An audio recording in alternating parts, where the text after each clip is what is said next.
if those people could actually have met each other. It suggests that the ancient world, which had emerged from the first civilizations of Iraq and Egypt, China and India, was undergoing a crisis of spirit, but also a crisis of opportunity. Fundamental questions were being asked about the nature of God, about the meaningfulness of life on earth, and about the basis of the authority for kings and states.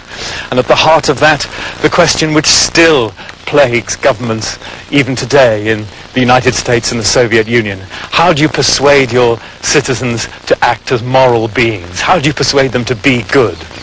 The different ways in which those civilizations attempted to come to terms with these questions still shape them and us today. The Near East took the path of monotheism, which would become central to the ideology of the West as well as Islam.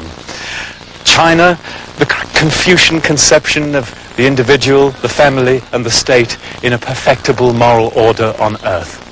Whereas in India, the great tradition asserted that this earthly material life is simply illusion and that true enlightenment can only come by forsaking it. The absolute opposite of the Western ideology.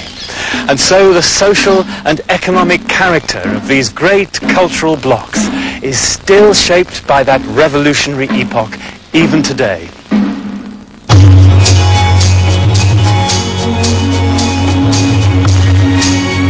The Khyber Pass on the northwest frontier, a battleground for millennia.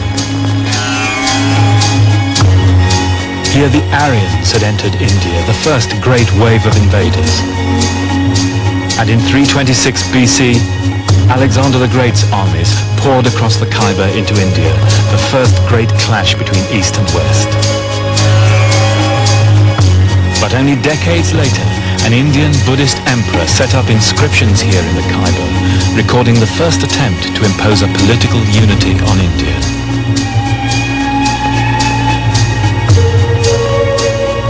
This was the Mauryan Empire, and the emperor, the great Ashoka.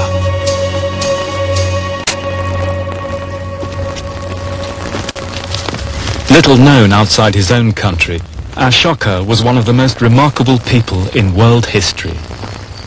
His story can be pieced together in his own words from inscriptions on stone columns, like this one at Kosambi, still today an object of veneration for Buddhist pilgrims.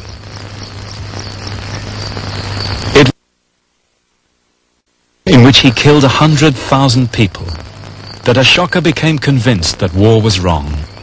Then he developed the idea which would echo across the ages right down to Mahatma Gandhi: ahimsa, non-violence. From now on, he said, I will try to conquer by right conduct alone. And then, all across India, columns like this were set up literally as pillars of morality in order to explain what this doctrine of right conduct, dharma, actually meant. Remarkably, it was not based on religion. It was a secular ideal of the dignity of human beings and the humanistic possibilities of civic morality. And in the clauses on these inscriptions appear all those words which modern politicians find so difficult to pronounce today. Compassion, tolerance, gentleness, truthfulness. The clauses on non-violence abjure meat-eating and preserve a whole range of species from the parrot to the rhinoceros. Forests, Ashoka says with prophetic force, must not be burned uselessly. In all this, and especially the ecology and the conservation measures, Ashoka sounds astonishingly modern to us today, perhaps misleadingly so, as he does in his wide-ranging social and welfare legislation. But so too in that bane of our time, massive state intervention, with an army of spies and thought police to check up on what people were doing. It sounds intolerable to us today, and no doubt it was to some people at the time too. But Ashoka is an extraordinary product of that extraordinary age, the Axis age, turning from the authority of religion and magic to that of reason and morality as a basis for politics.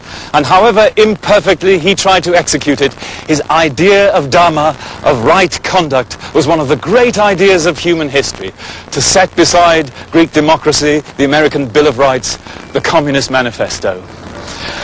And as one stands with the late 20th century world roaring around, one might be forgiven for thinking that this was an idea whose time is almost come.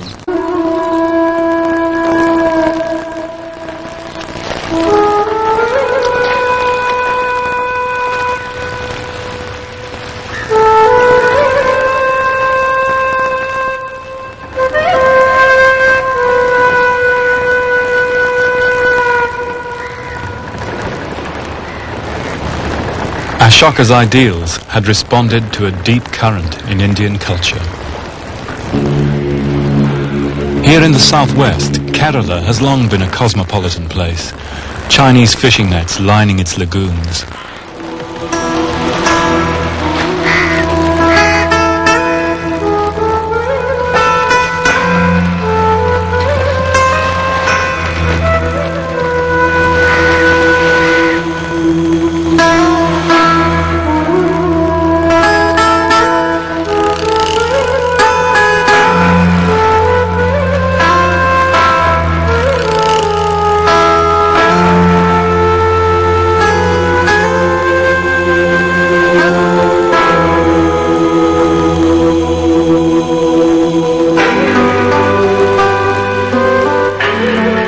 From the 1st century AD, Mediterranean merchants, drawn by its wealth, flocked here on the monsoon winds, as in later times did Vasco da Gama and the Chinese admiral Zheng He. From ports like this, Cochin, Arab traders bore some of India's greatest scientific discoveries to the west, including her most brilliant invention, the mathematical system we all use today.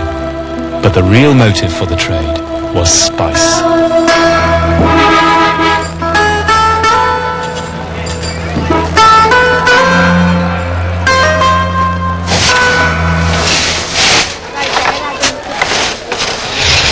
Here in Cochin, for centuries, foreign merchants bought the famed spices of the Malabar coast, especially pepper and ginger, which are both words from South India.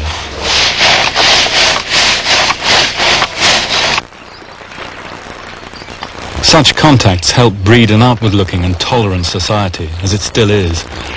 Sail up the little rivers and creeks in the Cochin backwaters, and you'll come across communities which embody the Indian idea of civilization as pluralism.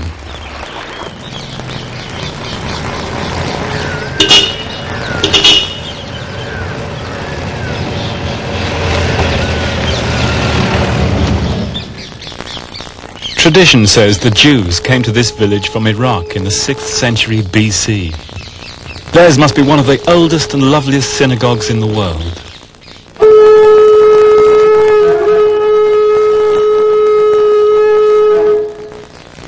They're only one family now, carefully maintaining the rites as best they can.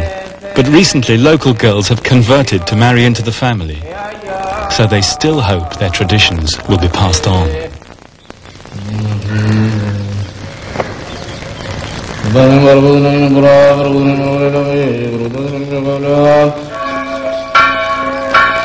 The Syrian Christians claim their church was founded by the Apostle Thomas himself.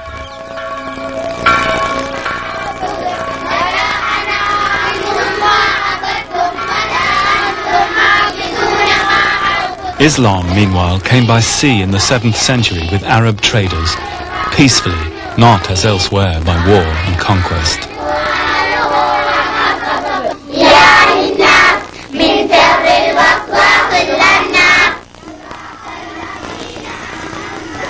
So here today in Chandamangalam, Hindu, Christian, Muslim and Jew live side by side.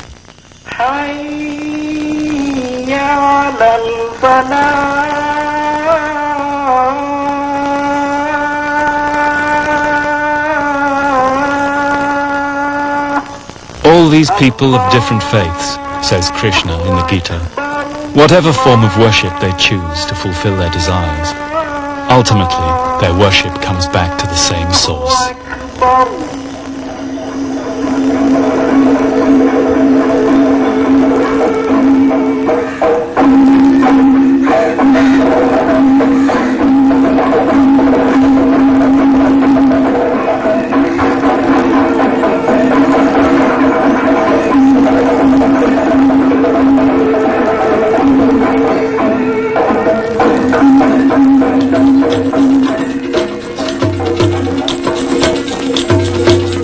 In the north, the impact of Islam was very